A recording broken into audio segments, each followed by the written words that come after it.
Hello everyone, it's Becky here from Ivy's Corner and I am here to do another little bit of tangling for you, a mini monotangle narrated lesson. I thought I would go back to basics a little bit today and go and do a tangle that is one of the first that I learnt when I learnt the Zentangle method. And it's one that is often included in beginners tiles or beginners lessons, and it's just a really nice one to kind of get into the flow of tangling and drawing, and looks really nice as a sort of a texture, a filler, or even as a standalone tangle on your tile. And the tangle we're going to be doing today is Printemps, or Printemps, I suppose it looks like, but it's sort of the French word for spring. And if you're not sure why it's called that, it will become apparent as we go. So in front of me I have a small square self-cut tile, about 2 inches by 2 inches. I have my Zentangle pencil, my Micron PN and a tortillon ready for me as well. I'm going to go straight in and pick up my pen for this particular tangle. And I'm going to start off, essentially all Printemps is lots of lovely little spirals stacked on top of each other. So there's a few different things you can do to kind of embellish and change this tangle, but I'll show you the kind of basic version first. So what we're going to do is we're going to start anywhere on your tile within your space and simply just draw a spiral. Now I'm obviously starting here and then I'm C-curving round. So we start with a C-curve, and really a spiral is just a repeating C-curve that continues round and around. So we've got this C-curve here, and then we're going to keep continuing that C-curve round and round, coming out a little, and then at some point you're going to want to tuck it in on itself there. So just tucking it in on the end is going to just finish off that spiral and give you kind of a little standalone little orb-like spiral, I suppose. And obviously when it comes to Printemps, you can do different shaped ones. So you could do some that look a little bit more square. You could do some that are more oval shaped. Anything really you can play around with. But the standard tangle is this kind of more circular, more traditional spiral. And so when we draw our next one, I'm going to, I like to do mine anti-clockwise generally, I think. But you can go clockwise, you can mix it up and do a little bit of both. And I'm just using my hollybore technique here in terms of drawing behind. So the hollybore technique in Zentangle is drawing behind things that we've already placed on the tile. And so just lifting my pen and imagining where that line would travel behind, and then coming where it would come out, as if it was tucked behind our first shape here. And really, that is kind of the key thing for this particular tangle. You can tuck them right in next to each other, but I think generally people tend to draw Printemps with this lovely hollybore effect. And it just is a really nice way of filling a nice space and kind of creating a texture, just tucking them in. And you can change up, as I say, the direction that you draw your spiral as well. There's nothing to say they all have to be the same. You can go the other way, and actually it's quite a subtle little difference that's added there. But just nice and slow and taking your time. Just enjoying watching that pen come round. You can make your some spirals bigger or keep them at the same kind of all the same size for consistency. One thing I've found is quite enjoyable to do is to draw larger spirals in one space and then make them get smaller as you move away, and it's like almost they're disappearing into the distance. That's quite a fun way to play with this tangle. I'm just going to continue here with my lovely little spirals and filling this space until I'm happy with the amount I've got on the tile. This one's going to be a little bit bigger. And when you have these smaller spaces in between your spirals, you can just kind of add in any lines that you think kind of fill that space. They don't have to be attached necessarily to a spiral themselves. So if I draw this one here, for example, I've got this kind of little space here. Now you could colour that in with ink if you wanted to, or you could just add another little line just to fill it. There's no rules, you can kind of do whatever you like in that regard.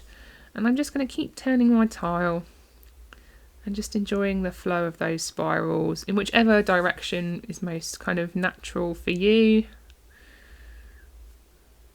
And just watching these lovely little spirals filling the space. They can vary in size, as I said, but it's nice to just watch them grow within the space. So I'm going to finish this one here, and then I'm going to just show you on a few of these an example of one way that you can embellish this slightly, and it's quite nice, I think, just to add a little bit of weight. So I like to add weight into the corner, like the first part of my spiral, and then all other sides on that same part of the spiral here. So your first little curve and then the next one. And it's nice just to go through and add this little bit of weight, because it really does just emphasize and give a little bit more boldness to parts of these spirals. This is not something that you have to do by any means, but it's a really nice way of just adding more interest to your patterns. You can do it on some of them, or you can go through and do it on every single one, but just taking your time and just adding a little bit more interest with these lovely bits of line weight to the curves. So this one here, I think I'm going to add a bit more on that side. And obviously it depends on which direction you've drawn the spiral in, or as to, you know, where you want to place your line weight. Whether you want to have everything kind of on the same side of all of the spirals, or whether you want to kind of focus more on the layout of the spiral itself, like where the curves are, the first curve.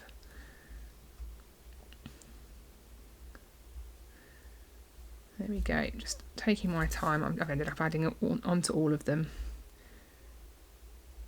This is a really fun way just to add a little bit more interest.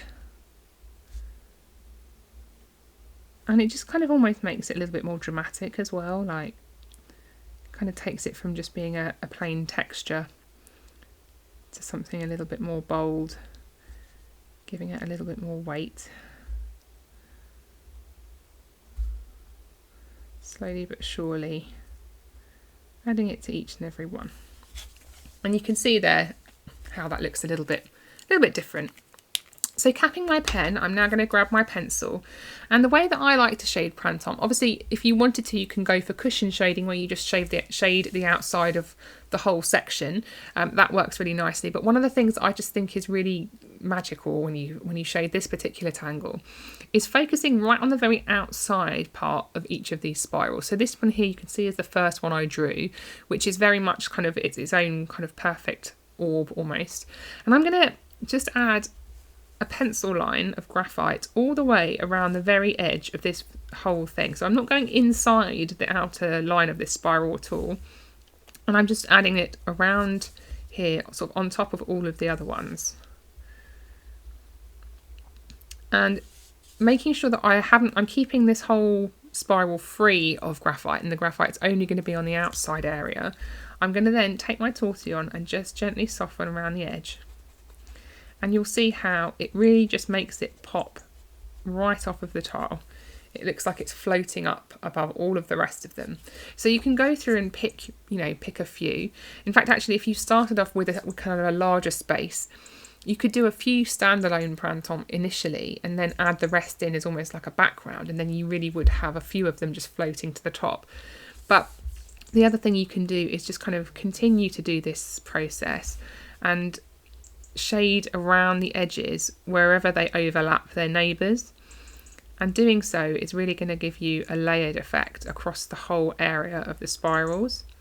So just taking your time, and it does mean that some of them will be more covered in graphite than others, but that's okay because it's all part of kind of this textured layers that we're creating, and just emphasising the depth and the dimension that we're able to kind of achieve by simply adding these little bits of pencil line and shading just around the outside, and taking care to keep your pencil pointing into where you want to be most precise as well. And then I'm going to go through and just soften the graphite that we've added. So some of them will have graphite in one place, but not in others. And it all just depends on how these different spirals are kind of sitting next to their neighbours, really. But you can see this kind of interesting layered effect that we're able to achieve. And it's quite simple and quick to do, this shading, but it does give us a really nice effect. So there you have it, that's Printemps. I hope you enjoyed learning this tangle. Do hit like and subscribe if you'd like to see more from me. I am always posting on Instagram. I'm always blogging on my website, ivies-corner.com. So head over there if you would like to find out more about what I do and the Zentangle method.